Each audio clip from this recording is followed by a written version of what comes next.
devices. And this kind of pattern basically look like a photonic crystal pattern. And we use a dry etching to form in a narrow rod.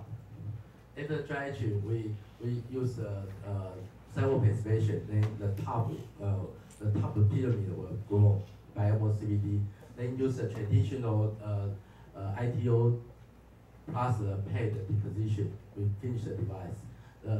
The emission direction will be 1, 0, -1, and 1. And this is a semi-polar direction.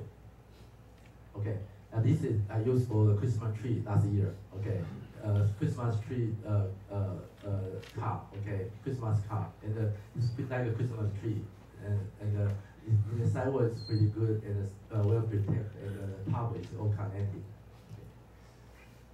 And we did some devices. Okay. So I will skip. Now this is a device performance. The bottom will be a current density, and on the top will be power and the voltage. And the top voltage is about 2.5. It's very close to the band gap. It means the material is pretty good. And the output power linearity with injection up to 160 amp per centimeter square. It's about published on APO. Okay. And there are some advantage also. The droop behavior is pretty good. You can see it's up to 160 amp per centimeter square. The droop behavior is still pretty maintained pretty well. Okay. And just recently, we cooperation with Professor Chen, and we got some result. Okay, I'll show here. Okay, we use this not published yet, but I will show here. We try to get a better uniformity current distribution. So we brought so-called 3-dimensional current blocking layer on top, and made the device pretty uniform here. And the result is I think we should be able to publish a pretty good journal here. Okay, on the left right will be the tip one, the left one will be the flat one. Okay. And the sidewall is corner wheel on the sidewall. You can see the corner wheel on the sidewall. Okay, and it turns out the emissions wavelength stability is one of the best. This is our previous result. This is from Samsung. Okay, Samsung also made a lot of effort on the nano 3-dimensional nano LED. Okay, why they want to work on this one? Okay, I can show you. Okay, this is another good feature for the devices. Polarization field, polarization ratio for the left one is much better compared with this one, with the tip one. This is tip 3, and the polarization ratio, the DOP is up to more than 54.5%. Okay, and we also use this for indium nitride growth. The indium nitride with the wavelengths can down to go up to 1,050 nanometer. The band gap is about 0.7 eV. Okay, so the next killing application for the LED, or we can say it's called wearable electronics. It's either the Google Glass or Apple or wearable stuff. Okay, so the micro display here also is very important. So there's a company making on a nano structural LED. So last view was acquired by Apple, but they did not disclose how much money they was required. Okay, and this work we try to work on the flexible display. Okay, we made a LED like a ring. Okay, natural ring, and we try to develop the whole stuff and put on the graphene, and this can be able to do the flexible display. Yeah, also use a quantum dot and microstructure. Okay. Finally, I would like to summarize my work. Okay, it's a light iteration and the current splitting still improved for a few years, and for past few years, and the improvement for IQE and the droop using EBO design or non-polar, semi-polar is very good for LED and the laser. And especially, I would like to thank Professor Nakamura give us a very good direction. It's a semi-polar or non-polar stuff. And the 3-5 nano pyramid LED should be promising. It can grow on the silicon, grow on the C-plane sapphire, and it's a pretty promising solution for full color display, and also the droop improvement. Okay, and I would like to also thank for past few years support from AP staff. Okay, because most of my work was collaboration with the industry, and it's AP staff give us pretty good support. Their goal for next 3 years is up to 250 lumen per watt. Okay, and this is some collaboration we have made for these 3 years, and also we have some domestic collaboration with Colloquia and NTU and also E3. Okay, thanks for your listening. Okay, thank you. The top rounds are open for discussion. Any questions?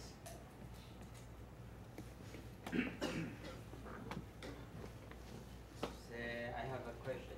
According to your opinion, why the professor Moriyaku did not have the Nobel Prize?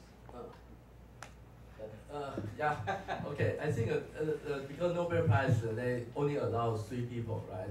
So must have some people will be left behind, or even an older guy. Okay, for the I think because 3-5 material they have already have some pioneer even before Professor Hao-Chung. Okay, like IRLED is already find out by RCA year 1950. Okay, and Professor Hao-Chung's work is find out the suitable material for red LED.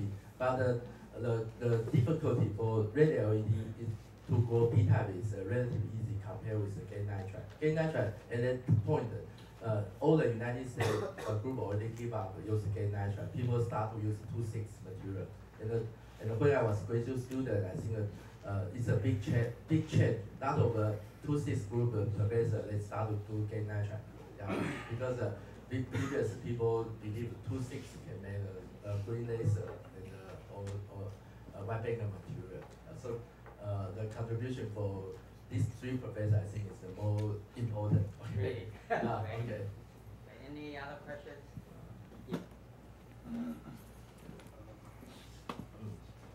EU nano LED. Yeah. You have to first test it with the silicon oxide. Yeah. Sidewalk paste with silicon oxide. Then you grow some quantum well. On top of it, yeah.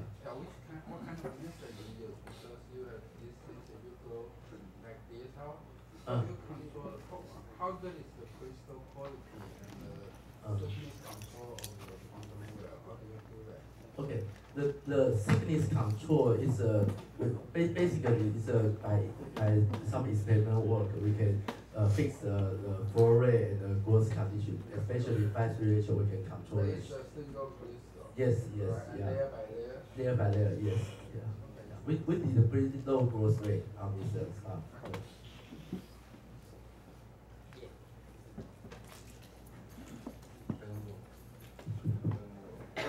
Oh, sorry, that when you were a student, your mom told you that when an event do like LED and when you become very rich. Yeah. So my question is, today, what is the next big thing?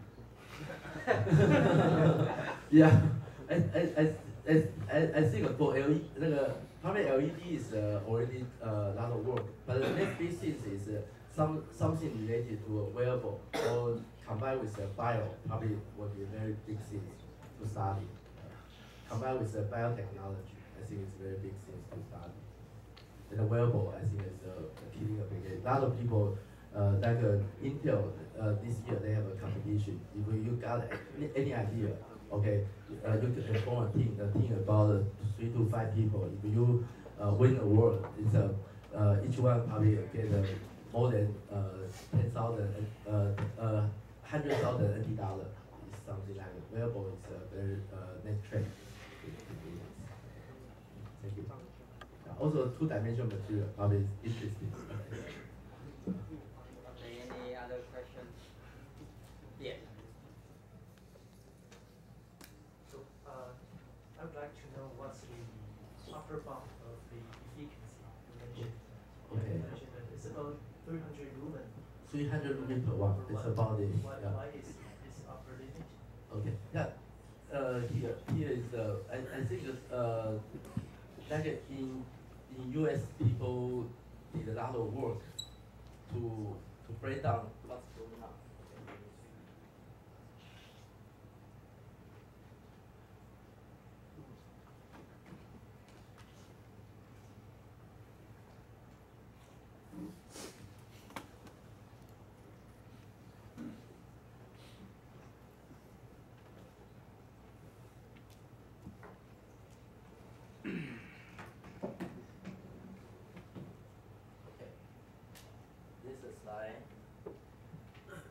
probably physics don't like engineer. Engineer like to do this way. Okay, so they try to break down anything related to LED. It's called internal quantum efficiency, external quantum efficiency, packaging efficiency, conversion efficiency.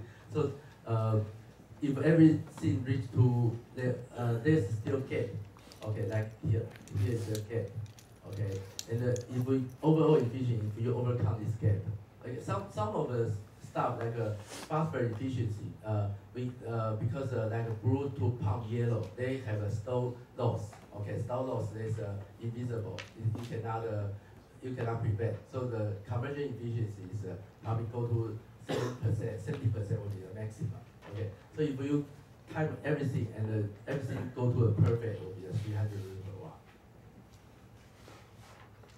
But according to what I know, lumen is different for each weapons. So this is calibrated. It's calibrated for the white LED. White LED. Yeah. So it's the final overall efficiency is for white LED, defined at 5,000 K. So if everything goes to 100%, then it's 300 lumen per watt. Yes. So it seems that the lowest efficiency now is phosphor conversion. Yeah, phosphor conversion is very important. Yeah, so some people start to look at the quantum dot energy transfer, plate, this kind of stuff. Use nanostructure to try to pump the quantum dot, okay, and get better efficiency. Otherwise, like the LED, we still call remote pumping, remote conversion. It's not the energy transfer is not perfect. Okay. Okay. So some I think Professor Chen also have some work on this stuff. It's still interesting stuff. It's still very interesting. Yeah. Thank you. Any other questions? Because I chair the lecture, so I have I will take a few minutes to talk about my feeling about the Nobel Prize in Physics this year. Actually, I feel very surprised why the Nobel Prize goes to these three persons. Because you only need to add a buffer layer, low temperature buffer layer, just one, okay? The other one is just you put your sample in a high temperature furnace. Just these two steps, you can win the Nobel Prize. Yeah. So to me, that's very, I got surprised, you know. I also feel it's very inspiring, you know. That the Nobel Prize is not too far away from us. Of course, I'm too old to reach that goal, but for the young student here, said the Nobel Prize in Physics this year is very. I feel it's a very good example for you. If you work hard enough, then the Nobel Prize is not reachable. Especially if you use on these three Japanese, they only use a very limited resources, unlike the UIUC.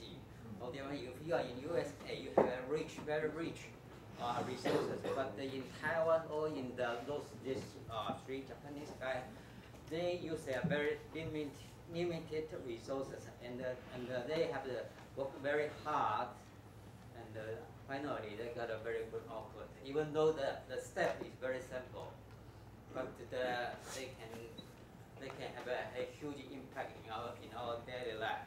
So this is this year's Nobel Prize is a very good example to inspire the young students here.